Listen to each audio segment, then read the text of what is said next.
Action. Hi everyone, welcome to the 3P Homestead. Today we're talking about the third P. We're going to protect ourselves and our home and our families. So we're going to do a quick walkthrough of a home security checklist.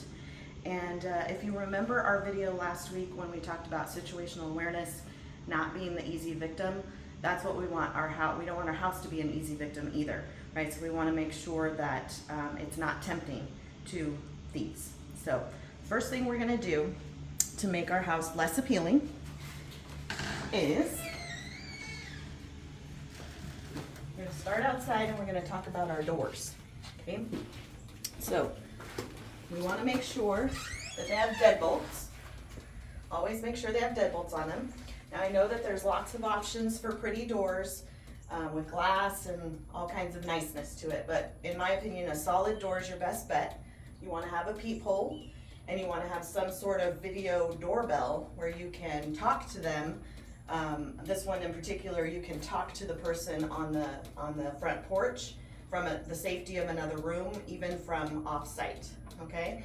So back to our deadbolts, we want to make sure that we're going to replace these screws. These plate screws, when they put a door in, are very, very short. And so the first easy thing you can do is replace these screws with long 3-inch wood screws. It'll go into the frame, makes it much more secure. You can watch some video experiments online. There's tons of them out there that talk about what difference that makes. It can go from someone being able to kick this in with maybe 5 strong kicks to upwards of 22 kicks with those longer screws. And by 22 kicks, you will have had time, they will have made enough noise, either they will give up, or that has given you time to call 911, get to safety, or prepare yourself to defend. So let's go take a look at some windows in the perimeter of the house.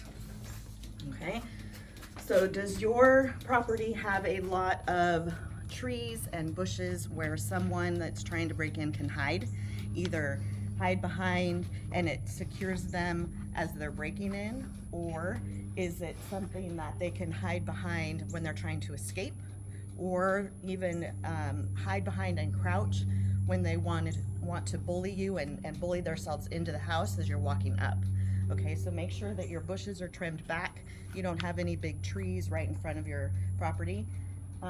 You want to make sure that you have alarm signs that are in good condition, that look new and not tattered. Some stickers maybe on the window, some alarm stickers on the window that will help deter as well. Remember, they're looking for an easy target and you want to make it less easy. Another thing you need to do is make sure you have sensor lights, floodlights, something that lights up your area very well. We want to make sure that we put locks on our side gates. Padlocks on the side gates, it's not super strong and secure, but it does help a little bit and keeps it away, keeps them trying a little bit harder. They're looking for that easy in, easy out. Dogs are good. They're going to make a lot of noise. If they come up and hear dogs, okay, not so easy of a entrance, so they're gonna maybe find someone else. So all these little things that you want to do to just make it a little bit harder for them to get in. Remember your situational awareness tips. Stay in that zone yellow, prepared but relaxed.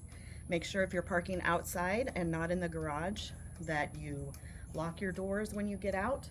You're looking at your surroundings. You're not walking up to your door on your phone, because if someone is hiding in the shadows, you don't want them, you want to pay attention. You want to be aware of what's going on around you. And then stay off your phone while you're walking to your house, okay? So let's go into the house and talk about some more things. Another thing that you want to think about are things that are piled up in your backyard.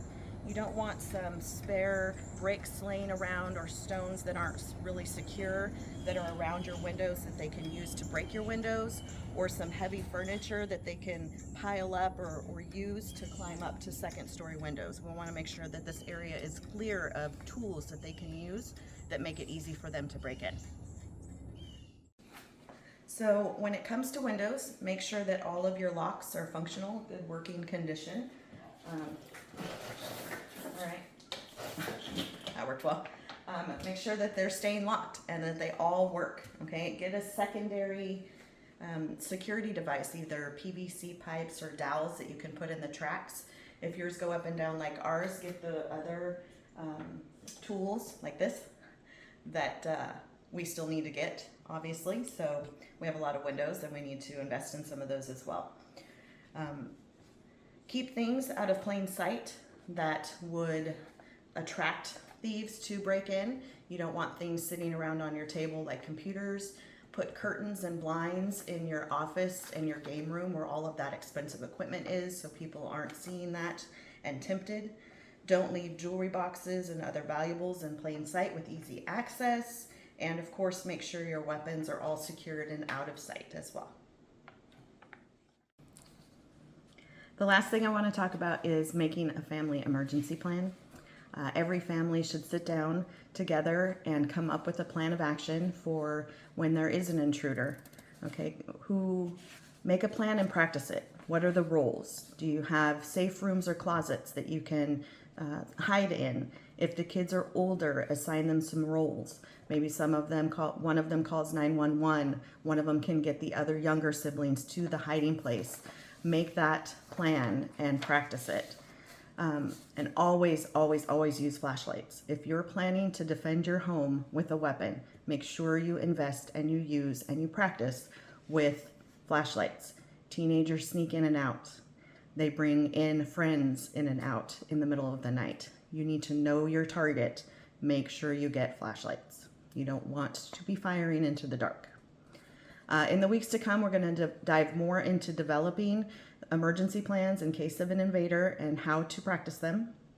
We're also going to talk about family emergency plans that involve other dangers, weather evacuations, society dangers, when to stay, what supplies are needed for staying in, when and what's needed for bugging out. So I hope you'll consider subscribing so you don't so that you don't miss any of that upcoming key safety info. If you found any of this helpful, I would appreciate a thumbs up and a quick comment to say hello. If you want a copy of the home checklist, I've added my email in the description box. Send me an email and I will send that over to you. Have a great day, everyone. Stay safe.